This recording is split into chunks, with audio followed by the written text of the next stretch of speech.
Joining us now to talk about it is Greer Consulting founder and president Jason Greer. Jason Greer is with us now, a labor consultant and former field examiner with the NLRB. Jason, so good to have you with us. Thank you for being here.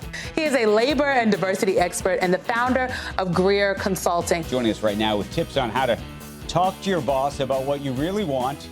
Greer Consulting founder and president Jason Greer. Hey, thank you for having me. So I think what employees as a whole are finding is that it's sort of the employee's market, but there's an added caveat here. It's the employee's market, but you in many ways have the ability to dictate what you want, what you're willing to tolerate, but more importantly, what you need from an organization.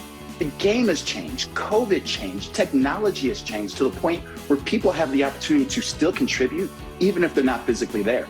But I think it does come down to the real estate, but it also comes down to the psychological game of, if I can't see you, are you really part of the office? Part of the reason why they call me the employee whisperer is because I speak to thousands of employees per year, and they are saying exactly what you're saying currently.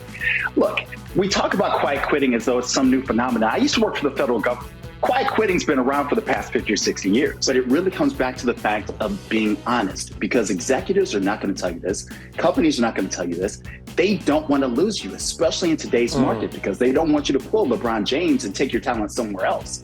So they're going to meet you halfway because they need you more than you need them. Millennials and Gen Zers are legitimately the most educated generation that we've ever seen in our country, in the history of our country.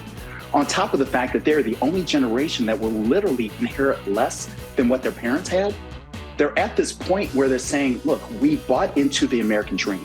We said our prayers, we ate our vitamins, we went to school, we absorbed all the school loans, and we are still broke. Listen, organizations are so large these days. If you think that just by showing up every single day and doing your job, that in some way or another is catching the attention of the people above you, you are completely wrong. On one aspect, you have the young crowd, and she said it perfectly, the under 30 crowd that is used to doing things remotely. They're used to really living their life through this virtual space.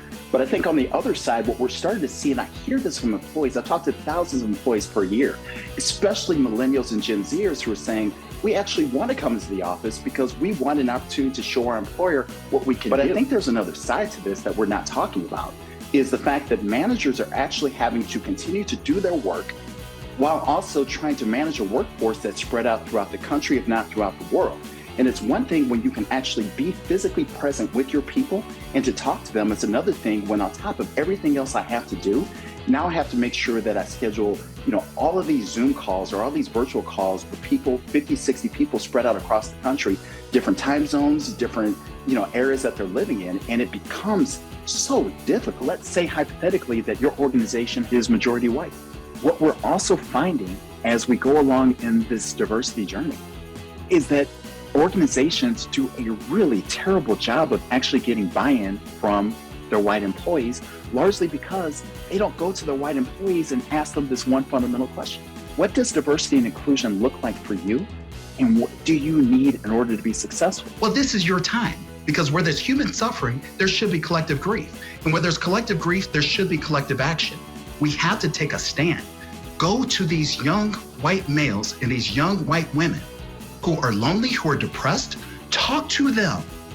Get them resources. Put your arm around them so that they're not looking into the internet. They're not looking to the abyss for love. They're getting it from you. So if you're doing a self-evaluation, here's what I will tell you. Use the Muhammad Ali principle. Muhammad Ali told you he was the greatest. You believed he was the greatest, and even if you didn't know anything about boxing. This is your opportunity to organize what you've done over the course of the year by just being honest about how you showed up. Don't be humble though, because this is your opportunity to let them know who you are. Let's have dinner in person. I'm looking forward to it. I love it. All right, guys, great discussion. Big topic. Thank you.